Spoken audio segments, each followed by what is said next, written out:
Basically અત્યારના જે કંઈ પણ રિસર્ચ છે એ રિસર્ચમાં એવું કહેવાયું છે અથવા એવું પ્રસ્થાપિત થયું છે, જાણવા મળ્યું છે કે કોઈક એન્વાયરમેન્ટલ ફેક્ટરના કારણે આઈધર તો પ્રેગ્નન્સીમાં એવા ઇશ્યુઝ મધરને થયા હોય, કોઈ મેડિસિન્સ એણે લીધી હોય, તો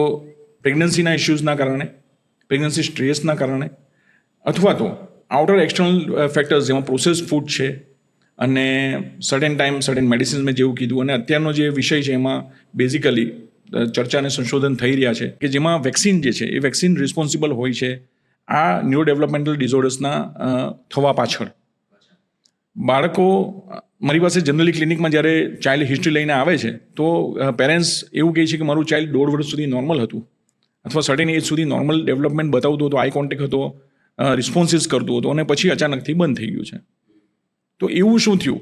કે જેના કારણે અચાનક જ ચાઇલ્ડ જે નોર્મલ ડેવલપ થઈ રહ્યું હતું, વિડીયોઝ લઈને આવે કે બાળક બોલે છે, રમે છે, રિસ્પોન્સ આપે છે, એન્ડ ધેન ચાઇલ્ડ બોલતું બંધ થઈ જાય છે. So still it is fact of research, પણ ઘણા બધા રિસર્ચ અવેલેબલ છે કે જેમાં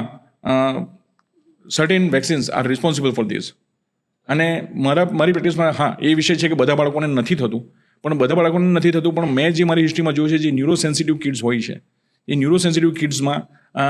ઓટિઝમ થવાના ચાન્સીસ વધી જાય છે. કોઈ પણ વેક્સિન આપતા પહેલાં એકવાર એ જાણી લેવું જરૂરી કે મારું બાળક ન્યુરો સેન્સિટિવ છે કે નહીં, કારણ કે અમેરિકામાં હમણાં જે ઘટના બની, ડોનાલ્ડ ટ્રમ્પે આઈ થિંક એક સ્ટેટમેન્ટ પણ આપેલું છે કે ઘણા બધા વેક્સિન્સને કદાચ બેન કરી દેવામાં આવશે, કારણ કે વેક્સિન્સને કારણે ઘણા બધા બાળકો જે ન્યુરો સેન્સિટિવ છે એ ન્યુરોલોજિકલ ડિસઓર્ડર્સને ટ્રેક કરે છે. તમે જે પેરામીટર્સની વાત કરી, પેરામીટર્સ અવેલેબલ નથી, અને એ જોવા એના માપદંડ કોઈ છે નહીં કે ન્યુરો સેન્સિટિવ આ બાળક હોઈ શકે, એ નથી. એટલા માટે તો બધા જ બાળકોને આપવામાં આવે છે. અને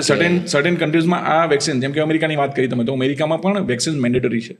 તમારે બધી જ વેક્સિન મુકાવવી પડે. બરાબર. તો નથી એટલા માટે જ ઘણા બધા લોકો આના એક્સપોઝરમાં આવે છે, અને એ માપદંડ નથી એટલા માટે તો બાળકો વધારે ને વધારે ઓટિઝમમાં આવી રહ્યા છે.